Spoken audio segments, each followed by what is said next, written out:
नमस्कार, मैं स्वाति और आप देखना शुरू कर चुके हैं विंध्या टाइम्स। रीवा के सिटी कोतवाली थाना क्षेत्र अंतर्गत धोखाधड़ी का मामला सामने आया है, जहां कंपनी में जमा करने के बहाने सराफा व्यापारी से 10 लाख रुपए लेकर कर्मचारी लापता हो गया। जानकारी मिलने पर व्यापारी ने थाने में शिकायत दर्ज कराई है, जिस पर पुलिस ने मामला दर्ज कर लिया है। फिलहाल रुपए लेकर फरार हुए कर्मचारी पुलिस पकड़ से बाहर बताए जा रहे हैं।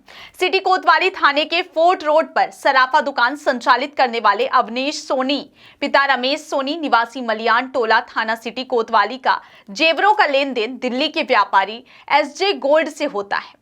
खरीदी के पैसे आरटीजीएस के माध्यम से जमा करते थे। कुछ दिन पूर्व बिहारी चौक सतना स्थित जूना अगडिया कंपनी का कर्मचारी सुरेश पटेल उनकी दुकान में आया और व्यापारी को अपनी कंपनी का विजिटिंग कार्ड दिखाते हुए बोला कि वे रीवा के व्यापारियों से पैसा लेकर दिल्ली स्थित उनके प्रतिष्ठान में जमा करवाता है। पीड़ित उसकी बातों में आ गए और कंपनी को भुगतान होने वाले 10 लाख रुपए उसे दे दिए। आरोपी ने फोन पर दिल्ली एसजे गोल्ड में बात कर पैसे मिलने की जानकारी दी और 1 घंटे में पैसे उन तक पहुंचने की जानकारी दी। 2 घंटे बाद जब व्यापारी ने दिल्ली के व्यापारी से पैसों के बारे में पूछा तो उनके पास पैसे नहीं पहुंचे थे। वहीं आरोपी का मोबाइल फोन भी नहीं लग रहा था। परेशान होकर उन्होंने सिटी कोतवाली थाने में शिकायत दर्ज कराई, जिस पर पुलिस ने मामला दर्ज कर लिया है। फिलहाल पुलिस उक्त आरोपी की तलाश कर रही है। थाना प्रभारी जेपी पटेल ने बताया कि आरोपी ने कंपनी में जमा करवाने के बहाने व्यापारी से 10 लाख रुपए लिए थे और उसे लेकर लापता हो गया। मामला दर्ज कर आरोपी की तलाश की जा रही है। क्या शिकायत लेकर आप थाने गए थे? मेरा नाम अवनीश कुमार सोनी है और लगभग 15 से 20 दिन पहले एक व्यक्ति मेरे पास आता है और वो कहता है कि मैं बाज़ार में पेमेंट ट्रांसफ़र करने का काम करता हूं। अगर आपको कहीं बाहर पैसों की आवश्यकता है तो आप मुझे देंगे और मैं 15 मिनट आधे घंटे के अंदर आपको पेमेंट वहां पर रिसीव करवा दूंगा। तो और उसने बाज़ार के कई सारे लोगों का रेफरेंस दिया कि मैं इन ज्वेलर्स का काम करता हूँ, इन कपड़ा वालों का भी किया है और बाकी सारे तमाम व्यापारियों का उसने रेफरेंस देते हुए बताया कि आप जानकारी ले सकते हैं।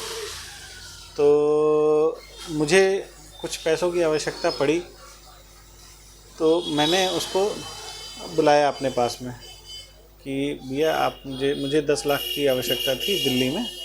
मैंने उसे बुलाया कि भैया आप आ जाइए और मुझे ये मेरा पेमेंट जो है दिल्ली में रिसीव करवा दीजिए। तो वो मेरे पास में आया, मुझसे पैसे उसने रिसीव किए और अपने साथी को उसने फ़ोन लगाया कि भैया इनका अवनीश जी का पेमेंट रिसीव हो गया है। जिस जगह इनको पेमेंट देना है वहाँ आप जा कर के पेमेंट पहुँचा दीजिए। तो उसके साथी ने मेरी पार्टी को कंफर्मेशन दिया कि भैया आपका पेमेंट आ गया है और मैं 15 से 20 मिनट के अंदर आपके पास में पेमेंट लेकर के पहुंच रहा हूं। उसके बाद वो व्यक्ति यहां से चला गया। उसके जाने के लगभग 1 घंटा या सवा घंटे के बाद मेरी पार्टी का फ़ोन आता है कि भैया वो आपका आदमी जो है तो पेमेंट लेकर के अभी आया नहीं और उसका नंबर भी बंद आ रहा है। तब मैं जा कर के तब मैंने उनसे कहा कि 1 मिनट मैंने जिसको पेमेंट दी है मैं उससे फ़ोन करके कंफर्म करता हूँ कि क्या बात है भैया पैसा पहुँचा नहीं। जब मैंने उसे फ़ोन लगाया तो उसका भी नंबर स्विच ऑफ आया।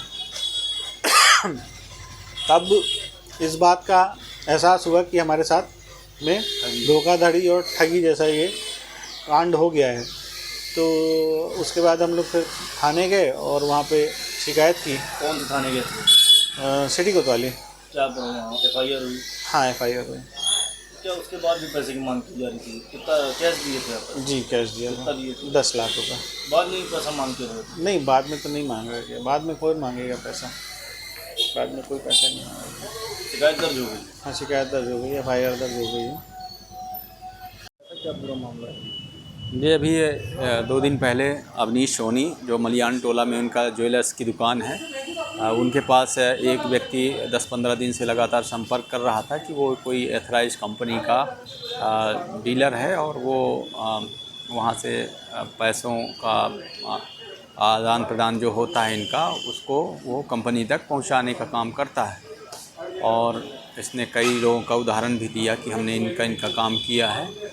तो उस झांसे में लेकर और इनसे जो है 10 लाख रुपए नगद लिया और उसके बाद वो पैसा जहां उनको पहुंचाना था, जिस दुकान में ज्वेलर्स में दिल्ली में, वहाँ उसने नहीं पहुंचाया और उसके बाद मोबाइल फ़ोन वगैरह स्विच ऑफ कर लिया। जिसके बाद पता चला कि इनके साथ जो 10 लाख की ठगी हो गई है, जिस पर से इनके शिकायत पर थाना कोतवाली में 318 BNS के तहत धोखाधड़ी का मामला पंजीबद्ध किया गया है। आरोपियों की तलाश हेतु प्रयास किए जा रहे हैं।